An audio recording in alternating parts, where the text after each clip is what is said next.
Hello, hello, hello. Starting the show with a bang and a mute button error. Welcome to Kernels of Truth, brought to you by Progress Kentucky. We have an important episode for you this week. We are going to weigh in on the Kentucky political news of the day, including a few horrible bills the GOP supermajority are forcing through Frankfort, an omnibus anti-abortion bill, and an effort to end the state income tax. That's going to be in news of the week. Then the Colonels are going to check in with Rebecca Blankenship with the Kentucky campaign to ban conversion therapy in our returning segment, Campaign Corner, before we wrap up with an interview with Nina and Mickey McCoy from Martin County Concerned Citizens to hear an update on the county's water woes, what the General Assembly should do to help their community. But first, are you ready to help turn Kentucky purple?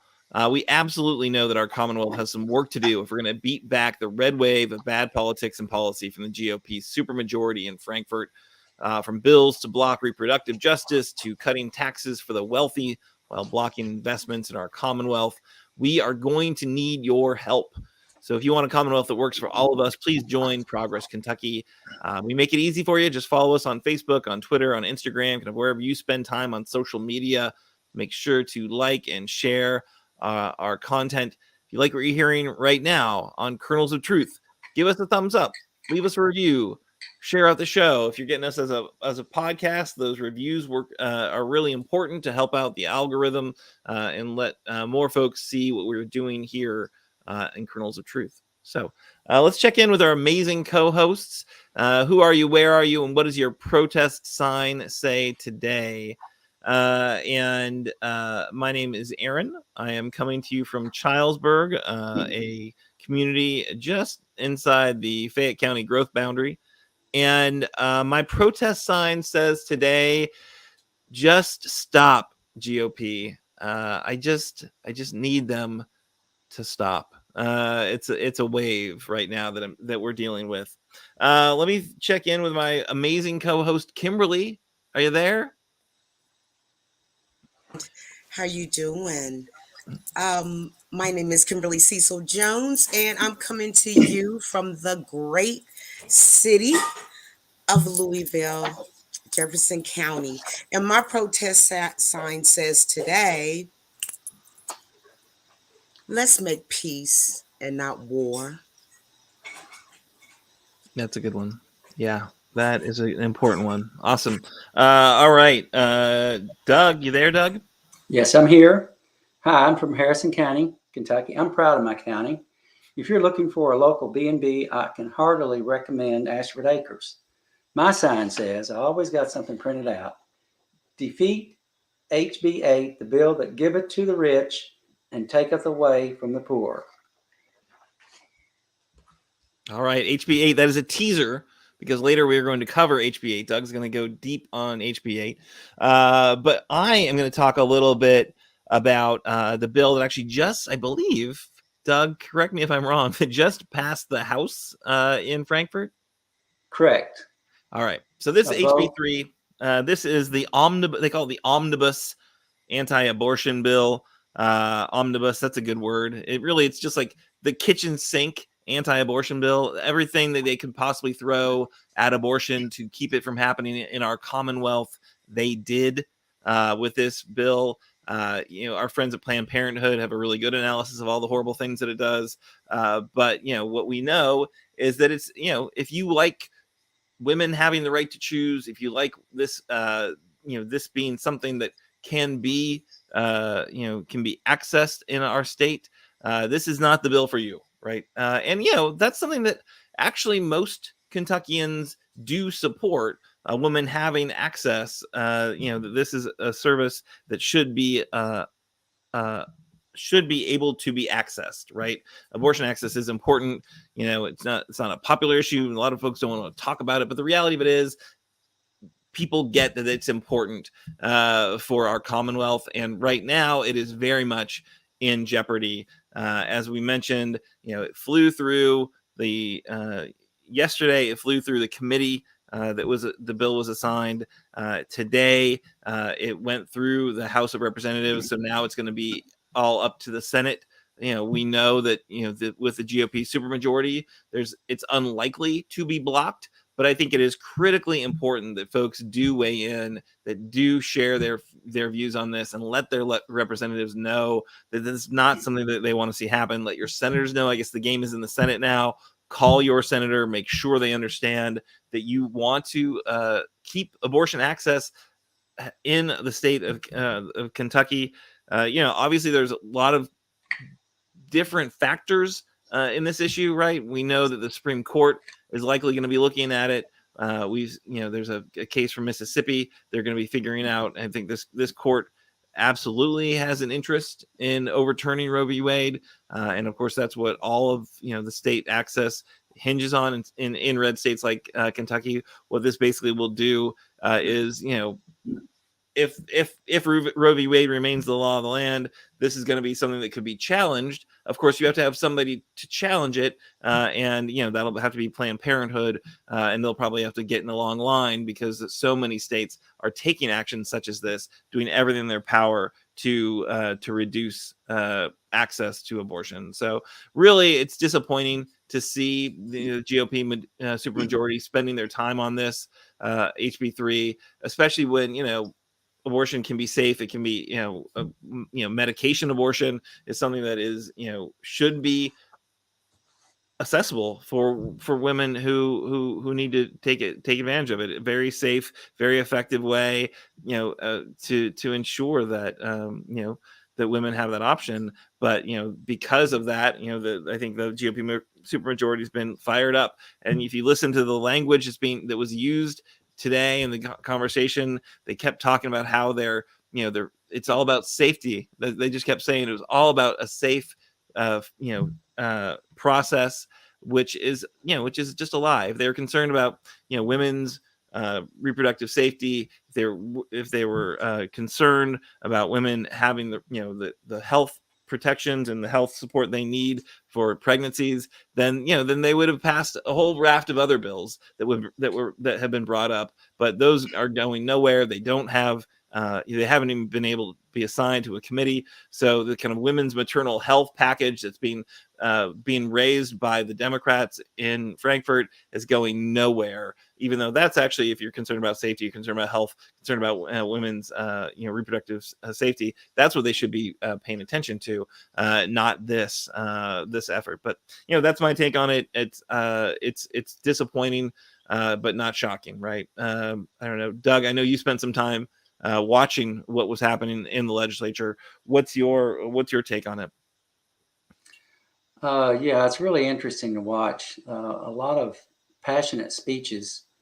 One thing that really stood out tonight, yesterday, I had watched a portion of the HB3 committee debate, and I heard former Republican legislator Adia Witchner refer to a doctor who opined on the bill, obviously advocating on behalf of measures to limit abortions. Today, on the floor debate, I heard a Democratic legislator ask the primary sponsor of the bill if any Kentucky doctors had been consulted on the bill.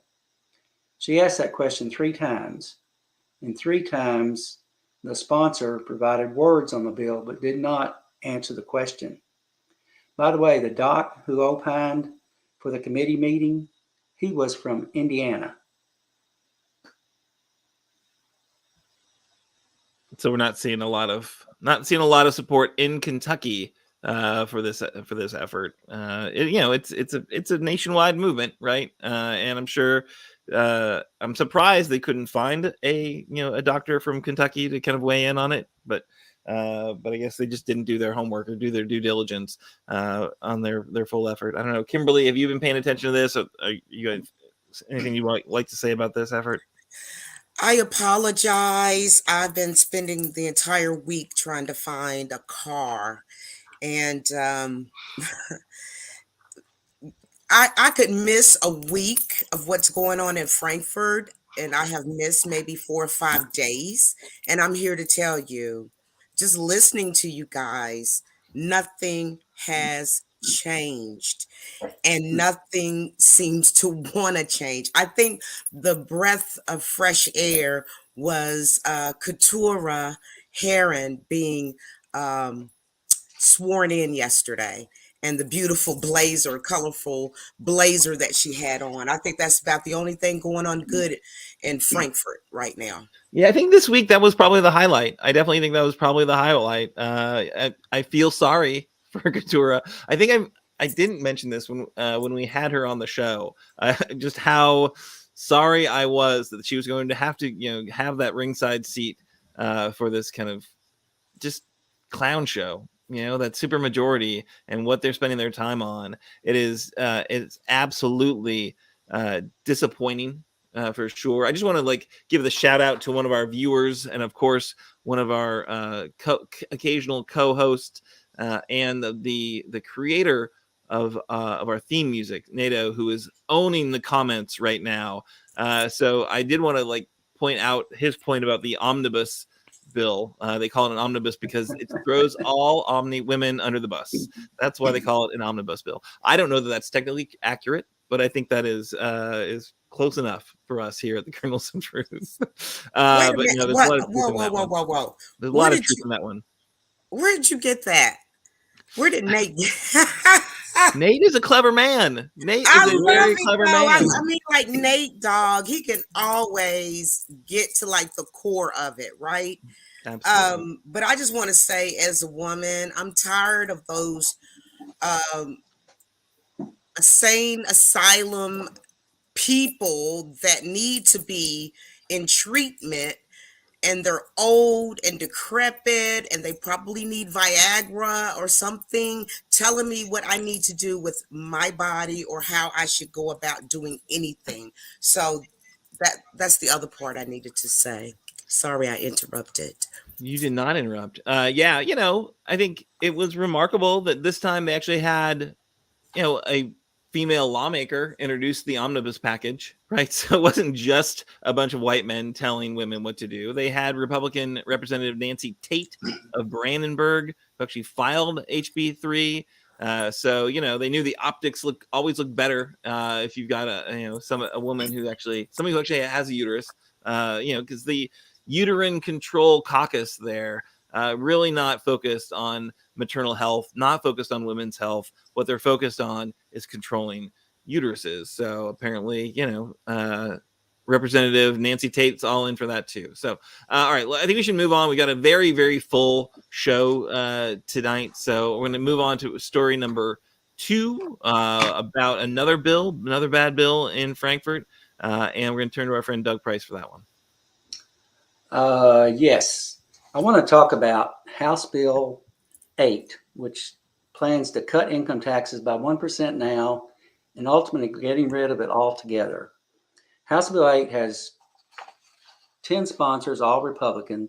The bill is 109 pages long it affects many, many current provisions. Did I read the complete bill? No, I didn't. Did I completely understand everything that I read? 109 pages? Nope. I did note that missing from the bill is a fiscal note. Generally, a fiscal note is required on bills related to these matters, but in diving into the bill, it's easy to determine perhaps why they didn't provide this info. There is no way to project what the bill will do other than to determine higher wage earners are going to benefit at the expense of lower wage earners.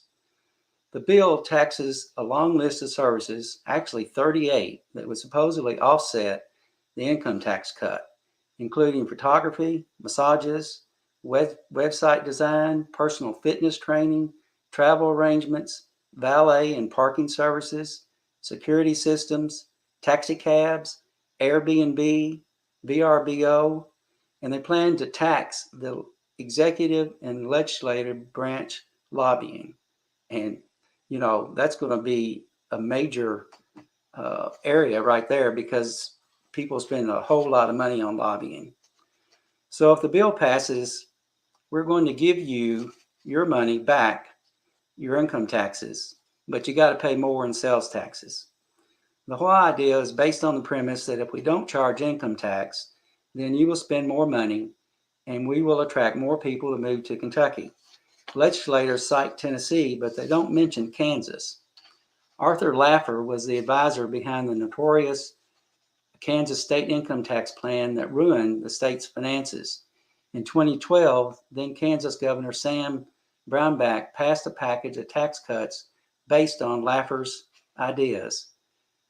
The result was that Kansas lagged behind neighboring states with similar economies in nearly every major category: job creation, unemployment, gross domestic product, and taxes collected. In 2017, the Kansas legislature repealed the Laffer-Brownback tax cuts. I predict that HB 8 will be passed, and within 5 years, the legislature will be talking about massive changes in the tax code. I've mentioned many times that Kentucky gives away more in tax breaks than we take in tax revenue. Seems like we need to address this as opposed to doing away with income tax. The highest tax rate in the current law is 6% on income above $75,000. Other wage earners are taxed less based on the amount of income. Going forward, the tax rate would drop to zero in 2031, assuming certain tax revenues are attained. Based on the current projections, there is no way the projections will be reached. The assumption is that this action will cause our tax revenues to increase from a projected $13.75 billion in 2023 to $20 billion in 2031. Folks, that is a 50% increase in 10 years. Does anyone remember what assumption means? I'm going to quote extensively from an article by the Kentucky Center for Economic Policy. Jason Bailey has been on our show before, and he and his staff do an amazing job of holding runaway politicians' feet to the fire. HB 8 would begin aggressively cutting Kentucky's income tax rate and eventually completely eliminate it, devastating funds for Kentucky's schools, health and human services, infrastructure, and other needs. HB 8 would give away the revenue in a tax cut skewed heavily to the rich. It's a reckless bill that would doom Kentucky schools and other public services and create a future of wider inequality, deeper poverty, and stagnant economic growth. Contrary to false claims, income tax cuts are not an effective tool for attracting people or businesses. The few states without income taxes struggle to find public services and are able to generate revenue from much bigger tourism and natural resource extraction economies than Kentucky has. Kentucky will inevitably face pressure to raise the sales tax rate and apply it to items like groceries, medicine, and utilities, hurting low and middle income people.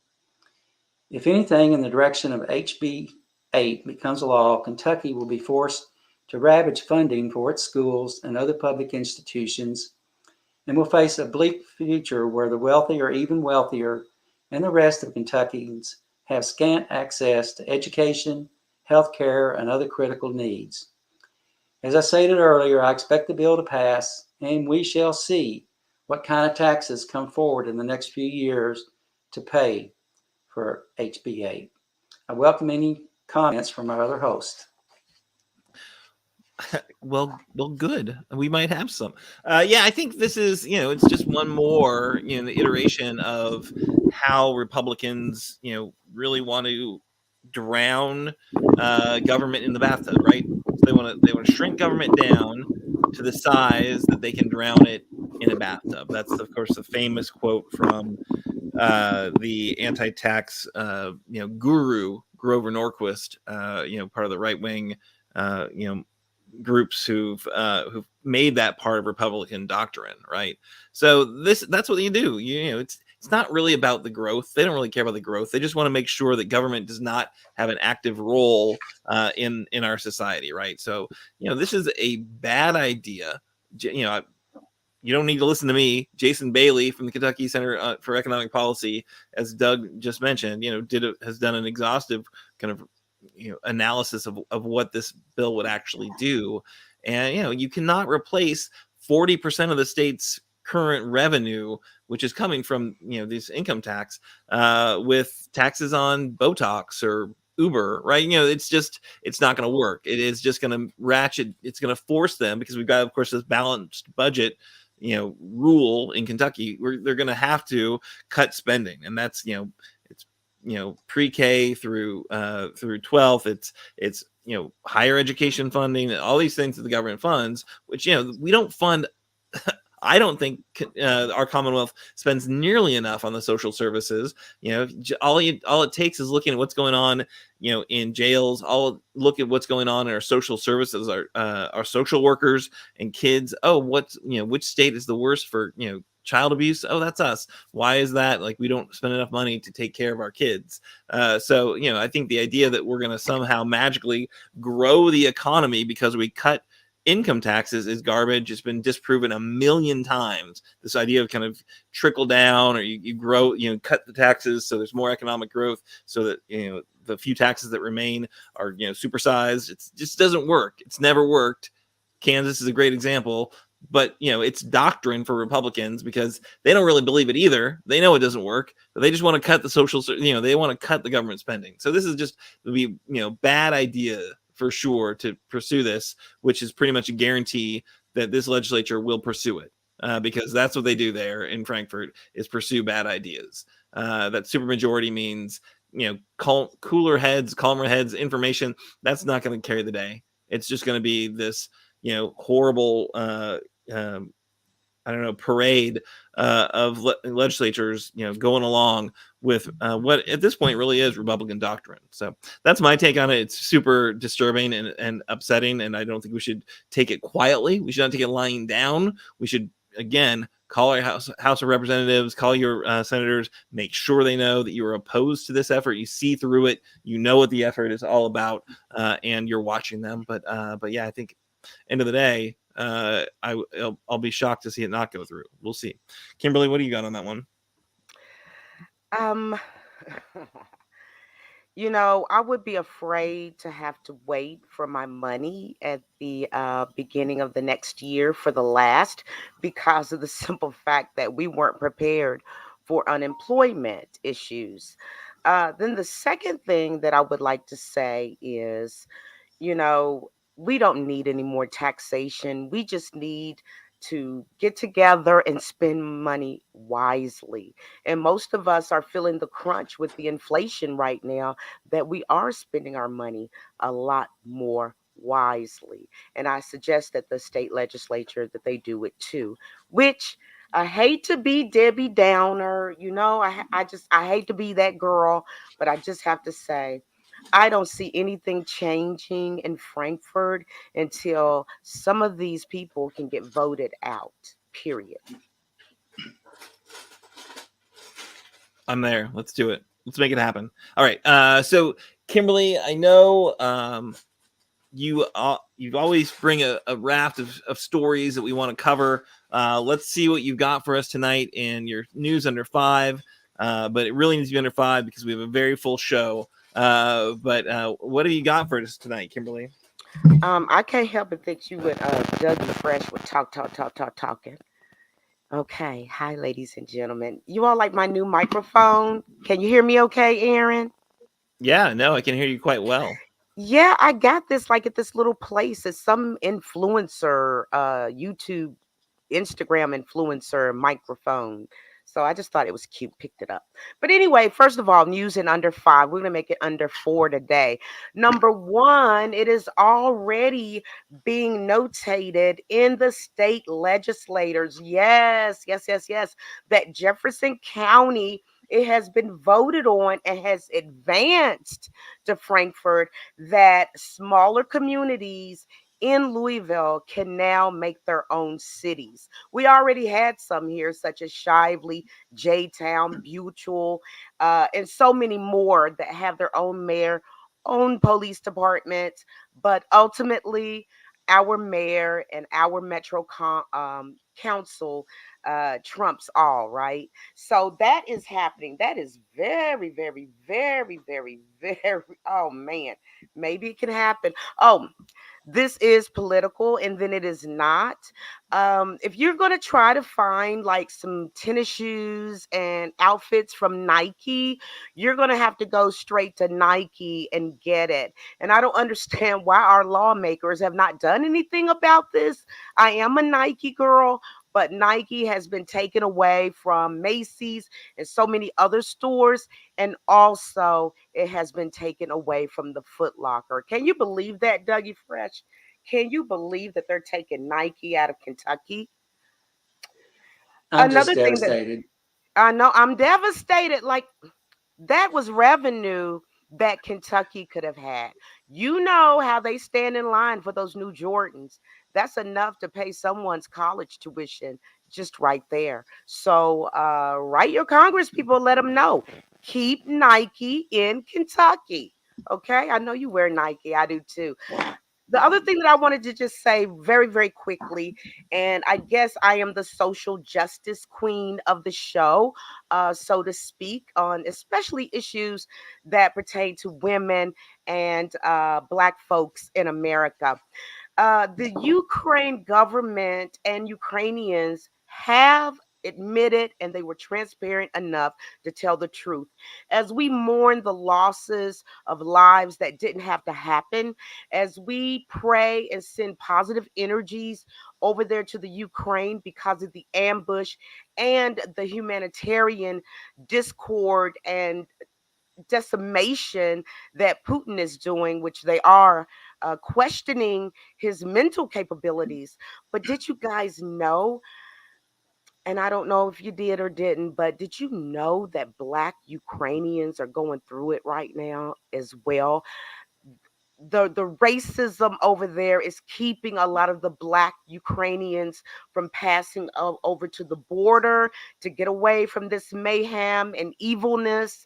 They have not been given supplies like everyone else, and so we always say this is an American problem. Actually, this is a everywhere problem. So I just wanted to make sure that people were aware that that was going on as well. So we want to keep our prayers lifted up, our positive energies going towards, and hopefully the universe can give them a star. All the Ukrainians of every color, every hue is what I expect. And I expect for them to uh, be victorious. What do you think? What do you think, Aaron? Do you think they're going to be victorious? I haven't looked at the news all day. I just can't look at it anymore. It's really hurting me. I think waging a war with Russia is going to be very challenging, and that would be challenging for any nation. I think for Ukraine, it is, it's a little bit out of their league, right? I think we've all been incredibly impressed with the courage we've seen. Zelensky is amazing. He's rallying his nation in a very fundamental. He's rallying the UN, the EU, the UN.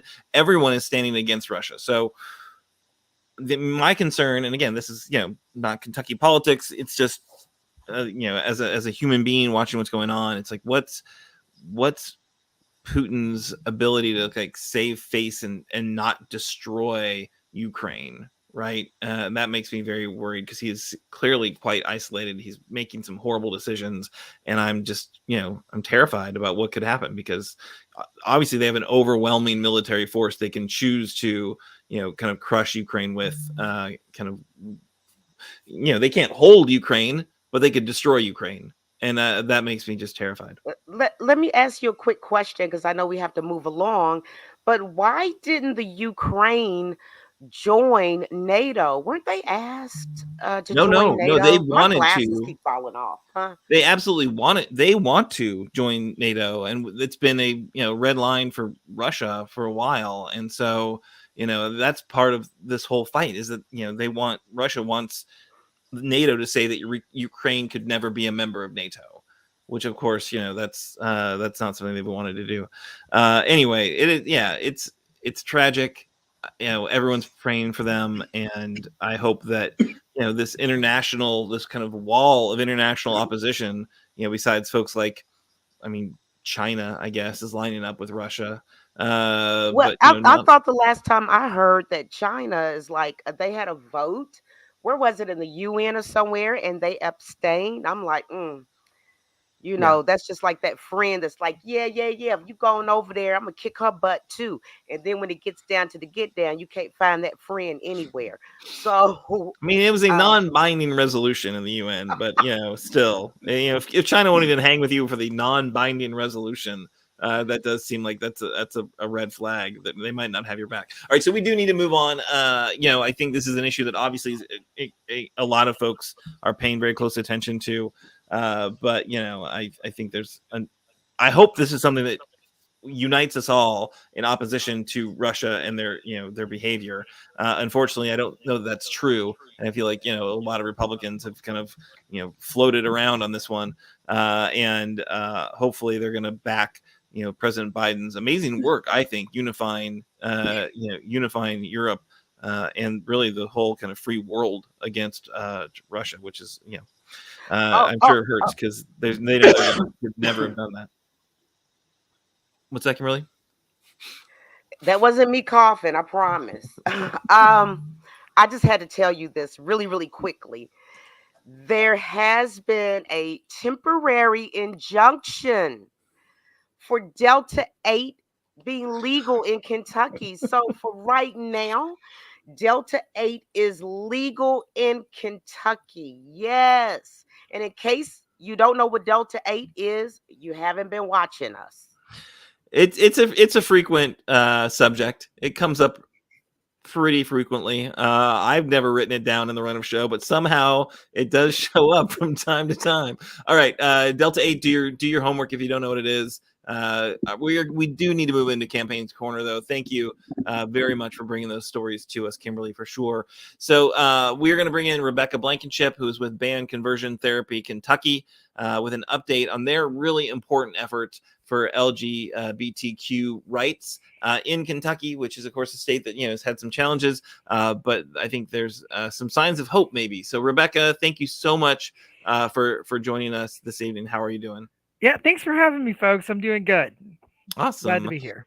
So this is Campaign Corner. Just we want to hear updates about groups we support, friends of ours who are doing important work, find out about what they're doing and how we can help. So tell us about what is Band Conversion Therapy Kentucky. Seems I could guess, but let's hear it from you. Okay, so our movement started as a simple idea in a college dorm room. Okay, 6 years ago under different leadership. The idea was, why can't we just make change? Why can't we just organize across the state and make things better here? Conversion therapy is criminal. Everybody knows that it is. Every doctor knows that it is. Every medical, credible medical organization has already acknowledged this years ago. Why don't we seize the moment and do something about this? And so the campaign began, and it's been slow. And after 6 years of working at it, we think that we are on the cusp of having a committee hearing, perhaps as soon as next week. So I'm going to do something that nobody else has done on the show so far tonight, and I'm going to actually say some nice things about Republicans. I know you can boo me later. Okay, so our bill has 2 Republican lead sponsors in the Senate. It has several, half a dozen Republican co-sponsors over the House, and our idea has always been fundamentally that LGBT rights should not be a partisan issue. They shouldn't even be a bipartisan issue. They should just be a nonpartisan issue. It should be taken for granted that nobody's rights should be used as a political football. And we believe that we are approaching that moment, at least on this narrow question of whether children should kill themselves. Well, that I hope so, right? I feel like that should be a unifying principle that all parties should agree with. I completely concur, Rebecca, and I hope that continues. And, obviously, to get anything done in this GOP supermajority, you need to have Republican buy-in. So, if you're not getting it, go back to the drawing board to some degree, right? So that's right. And we're getting there. It's a slow. The cultural battle is a different one, right, than the battle on the legislation. Yeah. But we're getting to a point. Conversion therapy has been it's been ceased by so many major organizations that were doing it for so many years. Groups like Exodus International that claim to be able to create ex-gay people have completely shut down, and so it's just not a mainstream view anymore. We're supported by churches, we're supported by social workers, we're supported by psychologists, and pleased to be here. So the big ask to the Progress Kentucky audience is that you all call 1-800-372-7181. Okay, that's 1-800-372-7181 in order to let your legislators know, in particular House leadership know, that we need to bring this bill up for a hearing. Absolutely. So what's the bill? Is there a number? It exists. It's been assigned. It's been assigned to committee, right? It just hasn't been given the time for a committee hearing yet. House Bill 12, and no, it actually has not been assigned to committee, but we again believe that that's imminent. In the House this year, they're not assigning a bill to a committee until 2 days before they're going to hear it. Oh, and okay. This gives leadership the ability to have more influence over what comes up and doesn't come up. Awesome. All right. So call in support of HB 12. The bill to ban conversion therapy in Kentucky. Awesome. Rebecca, thank you so much for being a guest on Campaign Corner. We can definitely get some calls in for you, and I hope that the thoughtful strategy that you guys have developed after 6 years of having it born in a dorm. I love that. That we can make some headway with this session for sure. It would be nice to have a couple of things that they did okay. Right. I think so far they did the Brady aluminum. They trying to claw back the 15 million from Brady aluminum. I think that's a good thing. I've also heard that they're making some headway with the animals that are being seized, and there might be a chance to actually help animals in Kentucky this session. That's exciting. But we would love to see your bill get through and pass for sure. Thank you. Wish us luck. Yeah, sure. All right, that was Campaigns Corner. That was overall our kind of news of the week, and now we're very excited to bring in so kind of friends of the show. We'll say this, I think, is their third appearance of with our live stream. Nina and Mickey McCoy, who are of course the real McCoys. They're Martin County concerned citizens, and if you know anything about Martin County, even if you have not seen their previous appearances, that Martin County has some water woes that are significant, and Nina and Mickey can help bring us up to speed with what's going on right now in Martin County and how we can help them in their efforts to get safe, dependable, affordable drinking water for Martin County. Nina, how are you? Hi, I'm just fine. Mickey's coming to join me right now. Wonderful. Yeah. Hey, how's it going? It's going great. Thank you so much for giving us some of your time to share what's happening. So what's happening? Well, I just want to tell you, first of all, Mickey's got his sunglasses on at night because he's had some laser treatments today and a little bit of problem with his eyes. You say that, but I just think he's cool. I think that's I'm a big Bob Seger man, and I'm stuck in the 70s. So, yeah. I love it. Yeah. Yeah. Well, good healing. I hope that your eyes heal well, and you only wear the sunglasses when you choose to wear them. But I think it's a good look. I got no problem with them. Thank you, sir. Yeah. Yeah. Yeah. So what we got the word of this month was that we have another, or actually last month, is that we have another rate increase. So since 2018, we've actually had an 85% rate increase in the water bills. And at the same time, we still have exactly the same problems. We are still in debt. We are actually more in debt. We still have a 70% water loss rate. And it's sad that they're just saying, well, the people just have to pay more in order to fix that. At the same time, we live in Martin County, which was 1980s, one of the major coal producing counties in the nation. Behind Pike County, we were number 2 for a long time there.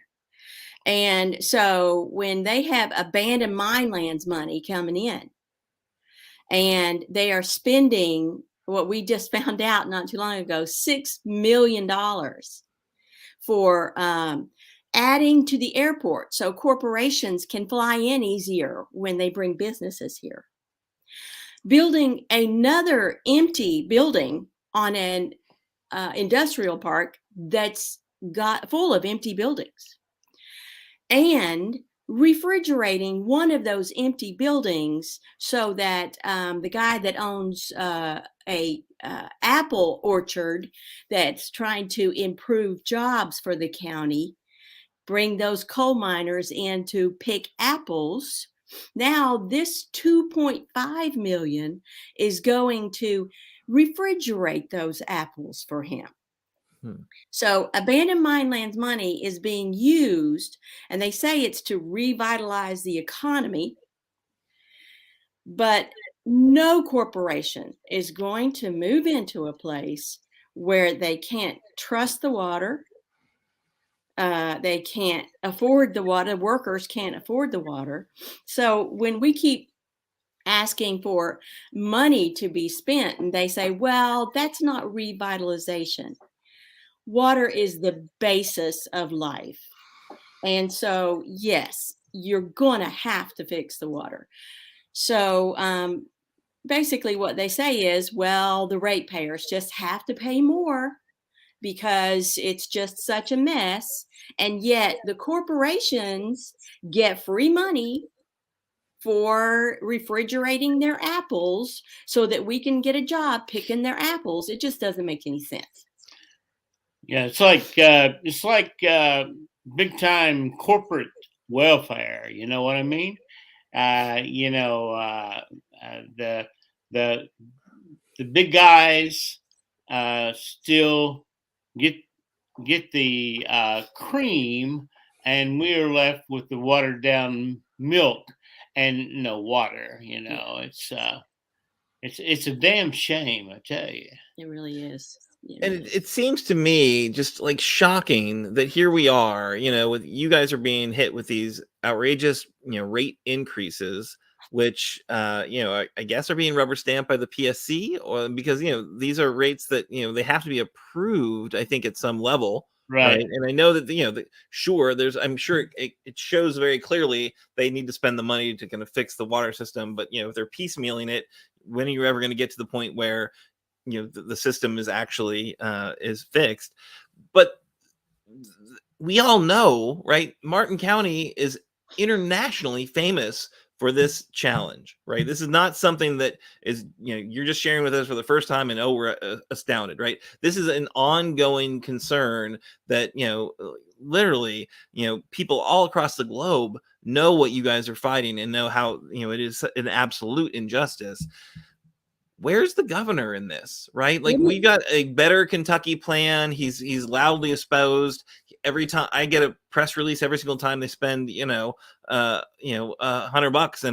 in a county to help their water system. And I know this is going to be a big fix, but they've got, I think, $250 million that's been appropriated for water and wastewater grants just from the American Rescue Funds, right? So that doesn't even talk about the Infrastructure Act, which, the bipartisan infrastructure law should bring in additional resources to work on these types of critical infrastructure programs. Have you gotten a good sense from the governor kind of what his interest or awareness, and does he know what the problem is, and does he have a plan to fix it or engage here to help you guys fix it? I'm going to have to say that the PSC has this time over the past 4 years actually been more receptive to the citizens because we have been able to intervene in the case. Oh, wonderful. And so we have a lawyer, and as a group, Martin County Concerned Citizens is able to actually intervene and actually ask all the questions. And the governor has appointed a task force that, with the Martin County Concerned Citizens, the engineers, we actually have meetings quarterly. So I will have to say that we have gotten that help. But what it ends up happening is we get told things like, well, Martin County's already getting $8.5 million. So why aren't you just going away? Well, it's because it would take 40 million just to fix it so that it wouldn't leak all over the place. And well, I'm not going to say it would take 40 million to fix it so it wouldn't leak. It would take 40 million to make it, up to par with a good water system. Yeah.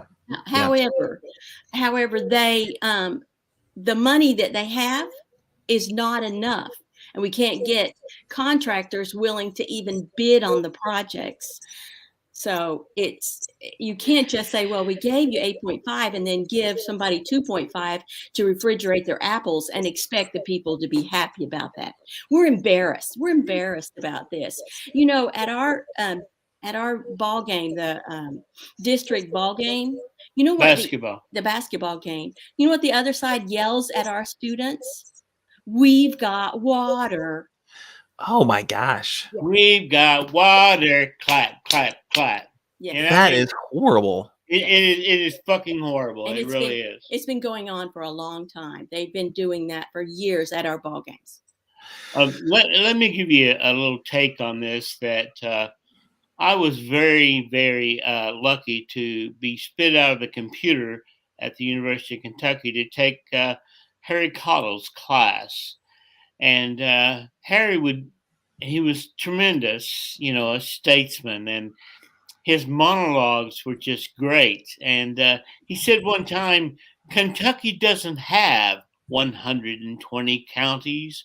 Kentucky has 120 kingdoms, and every kingdom has a king. And he's right. So it's the kings of these counties in eastern Kentucky that are in charge of corporate greed. Of corporate greed and of corporate welfare. And of the tax money and of everything that should be coming to the people. People don't, the money people don't look at the McCoys here. We're just radicals. And they don't look at the average citizen in Martin County who can't drink their water. They look for the kings, and the king makes the rules, and you may think it's crazy, but it's fucking real. Yeah. It's in a test. It's a family show, Mickey. It's a family show. Yes. So that doesn't surprise me, right? So I think that point, Henry Cottle, of course, famous for writing Night Comes to the Cumberlands, from Whitesburg, Kentucky, there, Letcher County. So that's pretty amazing that you have that interaction with him. But what we do know is that these judge executives, there's a long history of poor management, and there's a whole history of, and I'm not saying that, I'm listening to you, and you guys are the ones on the ground there seeing firsthand kind of what's happened. But it is, again, it's like, we know there's a problem. We know there's a commitment to, or there should be a commitment to solving that problem. I'm glad to hear the PSC is doing better by York County, because the PSC has been doing better since I think Andy Bashir started appointing people to the PSC, if we're being honest. And I'm glad to hear that there's a committee that's working on this. But again, we need to keep the pressure on, because it's just inexcusable that this has been ongoing for so long, especially when there's a boatload of resources that are showing up in our state to fix some of these problems. And there is a bad bill out there that is trying to shut people like us down. House Bill 341 is trying to streamline the rate increases. It's going to make it harder for any groups to intervene. And so I think that they're just trying to shut us up. Yeah, and I think we had Lane Boldman from the Kentucky Conservation Committee, and she spoke very well about about this problem that 341, House Bill 341, represents. That let's remove the public from the Public Service Commission, basically, right?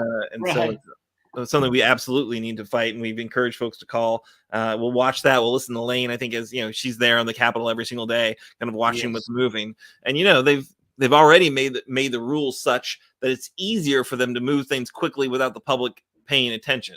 So without an advocate like Lane sitting there, you're gonna Right. like, they can get a lot of stuff pushed through without the public really being aware of it. So yeah, I think that's really critical that we all work together. And good troublemakers such as the concerned citizens of Martin County concerned citizens.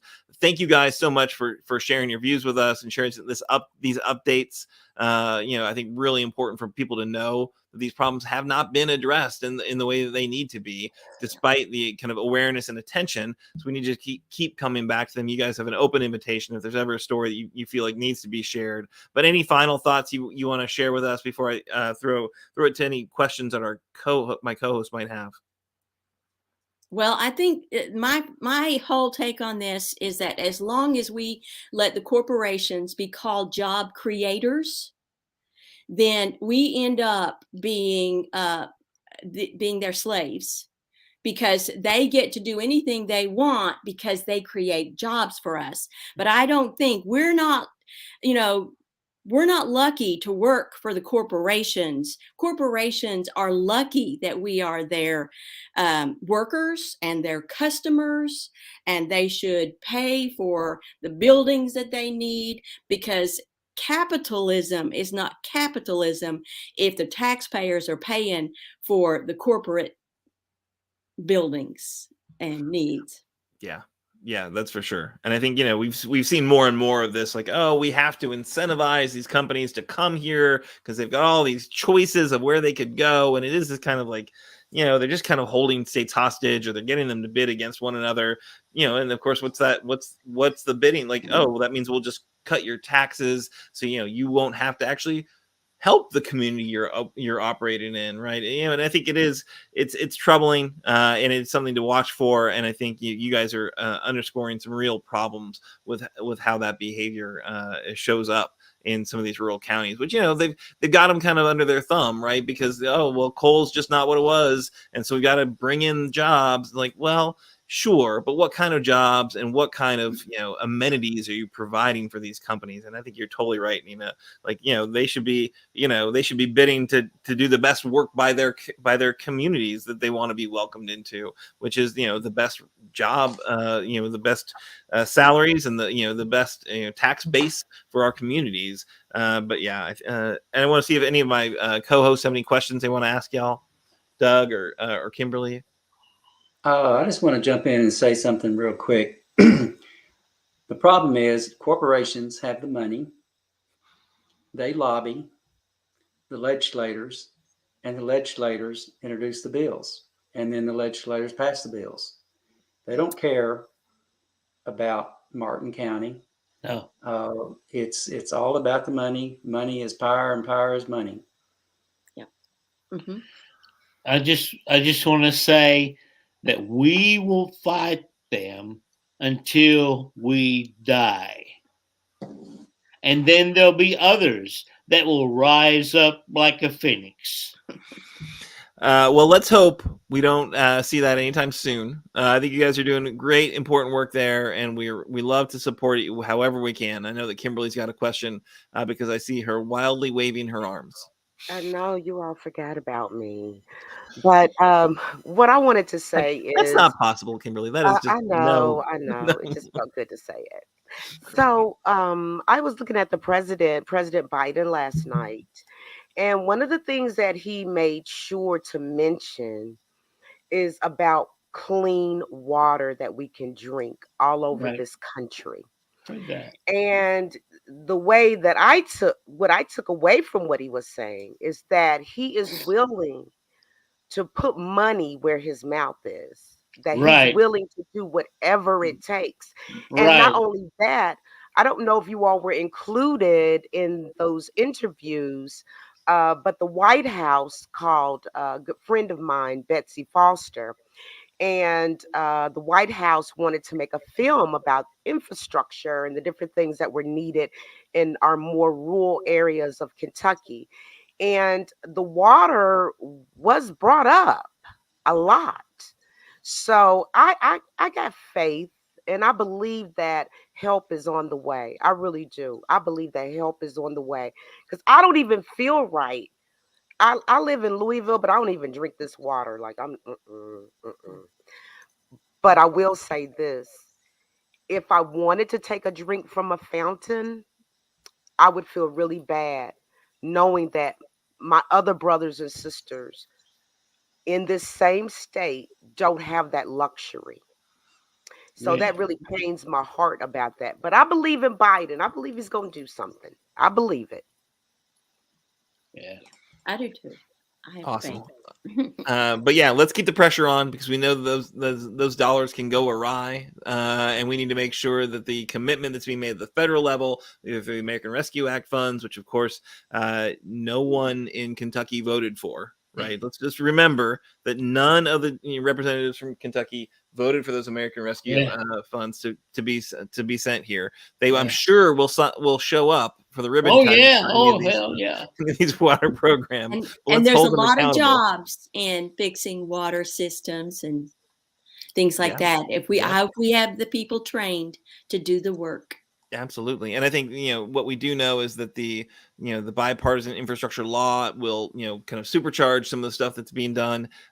We saw some announcements earlier this week about Brent Spence Bridge, some really key investments for our Commonwealth. And I think we need to keep the pressure on to make sure that those same commitments are made to the water, the communities all across this Commonwealth, the small counties and the populated counties. And we know Brent Spence Bridge is really important economically because of its location, but the places that are struggling economically need these investments even more so, right? So let's make sure that we make that happen. And I'm sure you guys will remind us if there's anything that we need to be to share. Yes, But appreciate your time, appreciate your energy, appreciate your passion for your community. Because I know that it's not always aren't people thanking you every single day. But I want to just say thank you for what you guys do. And we have a lot of poor people here who may not be able to afford an average $137 water and sewer bill.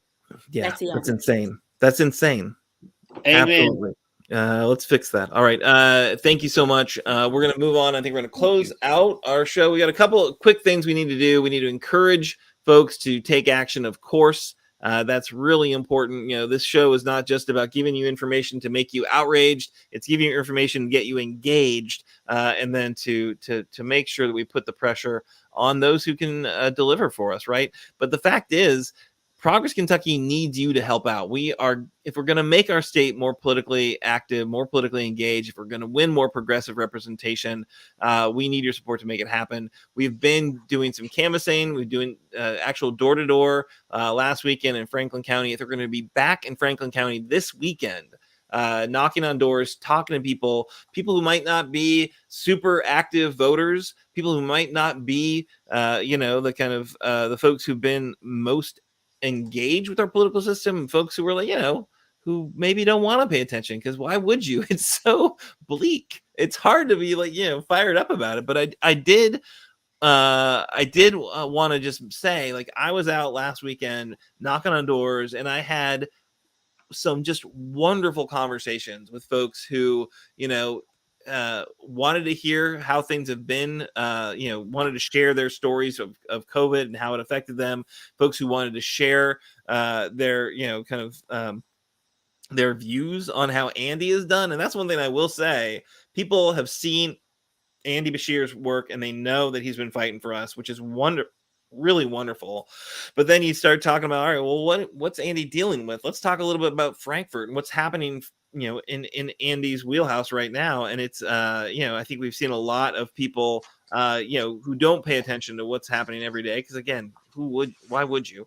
But we've got, I think a way to get people a little bit more active, a little bit more engaged, get people, I think, ready to take that kind of next step in terms of paying attention to our politicians and who we are electing to represent us. So it's been a really satisfying opportunity to kind of check some of these economic messages, figure out how to engage with people. And we need your help to do it. We've got a lot of folks who we can talk to.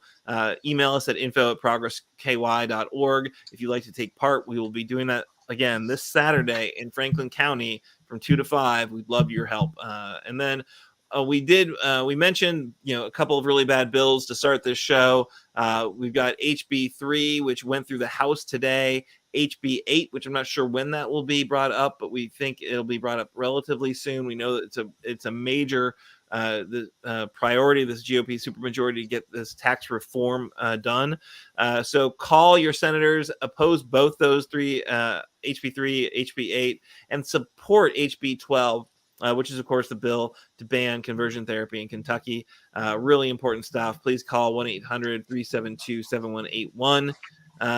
And then, we've got a few different things happening on the 8th of March is Kentucky Kentuckians for the Commonwealth, their Economic Justice Day at the Capitol. Then we have got KFTC and Hood to the Holler are doing a voting rights issue introduction webinar on the 26th of March. Both those things are free, and they would love to have your support.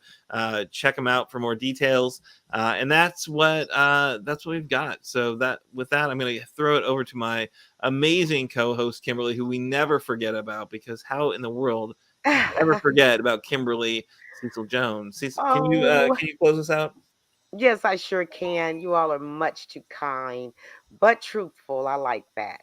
So, first of all, we just want to say thank you, thank you, thank you tonight to Rebecca on the candidate corner. Am I right, Aaron? What we call our corner now? Campaign corner. Campaign corner. That's what I said. I know I was Yeah, right. you did. And also to our friends, they have gone beyond friendship. They are now our family. Okay. And we're talking about the great McCoys coming all the way from Morton County. We thank them every time they come on. I just have a great time. I just like listening to them. They are so funny, but serious, right? So we will be back next week, same time, 7 o'clock. And just want to let you know, I have to do the disclaimer here. Progress Kentucky is a nonprofit organization registered with the Kentucky Secretary of State. Organized as a 501c4, is affiliated with the Indivisible Project and the Commonwealth Alliance Voter Engagement, otherwise known as CAVE. Progress Kentucky's goal is to educate, organize, increase voter turnout, and advance a progressive agenda through civic engagement. Some of the graphics that you've seen tonight was provided by Couchfire Media. You can learn more about them. You can go to their website, which is couchfiremedia.com. And of course, oh my goodness, I'm telling you, Annabelle does the greatest job. Production this evening was by Annabelle Nagel, our own social media chair. Annabelle, how can we just tell you thank you? I know Christmas is right around the corner. I'm going to start saving now for your Christmas present. You just do so good. Um, and always thank you to Nate for the theme song that you hear. But I say this every week. And if you have not gone to his website, I don't know what's wrong with you. You need to go to NATO Songs, that's NATO songs.com, and listen to the great master of songwriting and lyrics on that website. And plus, coming up very, very soon, there will be a duo with Nate and myself, because he promised a long time ago. I'm putting him on the spot there. And if you miss our weekly live stream on Facebook, do not fret, my pet. You can still go into our Facebook page, click on the links, see what's going on. Or, if you're out there working outside, it's pretty nice out there these days. You can listen to us on your audio podcast. It's available on Apple, Spotify, iHeart, Anchor, anywhere you get your podcast, we're going to be there. So, it doesn't take a whole lot to be nice to someone. It's about to be hot summer. And with everything that's going on in the world, it just really means a lot to just see someone smile at you, just someone giving you an encouraging word. So do something nice for somebody this week. You'll make them feel better. They'll feel better too. And thank you always to the best host this side of the Mississippi. Love, love, love, love, Aaron Viles. And guess what, ladies and gentlemen? Have a good week, and we'll see you next week. Same time, same bat channel.